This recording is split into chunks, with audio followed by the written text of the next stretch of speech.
The Midnight Sun, The Twilight Zone. The Midnight Sun is episode 75 of the American television anthology series, The Twilight Zone. Opening narration. The word that Mrs. Bronson is unable to put into the hot, still, sodden air is doomed because the people you've just seen have been handed a death sentence. 1 month ago, the Earth suddenly changed its elliptical orbit, and in doing so began to follow a path which gradually, moment by moment, day by day, took it closer to the sun. And all of man's little devices to stir up the air are now no longer luxuries, they happen to be pitiful and panicky keys to survival. The time is 5 minutes to 12, midnight. There is no more darkness. The place is New York City, and this is the eve of the end, because even at midnight it's high noon, the hottest day in history, and you're about to spend it in the Twilight Zone. Plot. The Earth's orbit has been perturbed, causing the planet to slowly fall into the sun. A prolific artist, Norma, and her landlady, Mrs. Bronson, are the last residents in their New York apartment building. Their former neighbors have either moved north to seek a cooler climate, or they have already perished from the extremely high temperatures. At 20 minutes to midnight, it is 110°F43°C and sunny as high noon. Norma and Mrs. Bronson try to support each other as they watch life as they know it erode around them. The streets are deserted, water usage is limited to an hour a day, and their electricity is gradually being turned off. Food and water are scarce and the sea has dried up. A radio presenter announces that the police have been moved out of the city and that citizens must defend themselves against looters, then angrily goes off script, joking that you can fry eggs on your sidewalk and heat up soup in the oceans. The presenter is then forcibly taken off the air. As the temperature rises to 120°F49°C, the two women grow weaker. Norma burns her hand on a windowsill. Mrs. Bronson becomes psychologically unstable, beseeching Norma to paint a picture of a cool subject, rather than Norma's usual paintings of the sun and burning cities, screaming, "Don't paint the sun anymore." A looter enters the building through the roof access door, which Mrs. Bronson neglected to lock. They hide in Norma's apartment. The looter calls from outside, demanding entry. Norma threatens him with a cocked revolver, and they hear him walk away. Against Norma's pleas, Mrs. Bronson unlocks the door, and the stranger forces his way in, pulls the revolver from Norma, and drinks their water. He calms down after seeing their distress and begs for their forgiveness, claiming that he is an honest man driven insane by the heat.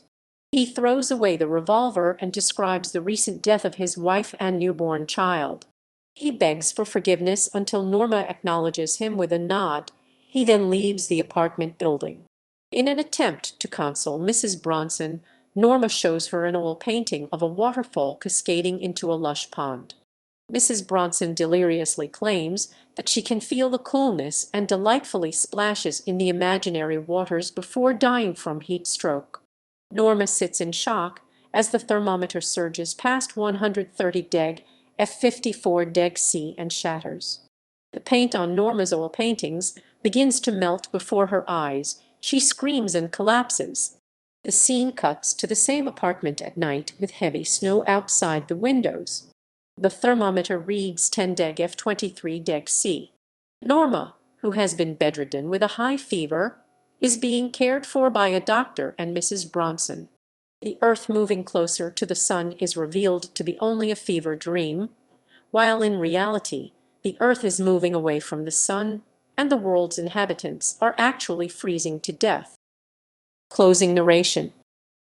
The poles of fear, the extremes of how the Earth might conceivably be doomed. Minor exercise in the care and feeding of a nightmare, respectfully submitted by all the thermometer watchers in the Twilight Zone. Production notes. The effect of the oil paintings melting was accomplished by painting the pictures in wax on the surface of a hot plate. Moreover, the episode was shot in the summer on a set without air conditioning, with the director actually turning up the heat on certain key scenes to create the necessary mood and appearance for the story. Deleted characters. Serling's original script featured two characters who did not appear in the completed episode, a police officer and a refrigerator repairman. I spent a lot of time with Buck Houghton, Twilight Zone's producer, trying to reduce scripts, some by Rod, by one speaking part or two speaking parts, because we were just about to start shooting the show and we were over budget. And Aubrey was really tough on this subject, even if it were a small number of dollars. Del Reisman quoted in Serling The Rise and Twilight of Television. Critical response. J. Hoberman, excerpt from America's Twilight Zone, published in Visions from the Twilight Zone by Arlen Schumer. Whether explicitly nuclear or otherwise, the apocalypse was never far away in the Twilight Zone. The midnight sun was telecast on the day the U.S. consolidated its drive for push-button warfare, with the first successful launching of a Minuteman missile from an underground silo. The episode substitutes a kink in the Earth's orbit, an analog to what we currently call the greenhouse effect for an atomic holocaust. Instead of blowing up, the planet is falling into the sun. Rape and pillage seem imminent, and even the pigment is boiling on the heroine artist's canvases as the radio weatherman goes nuts on the air. Other media.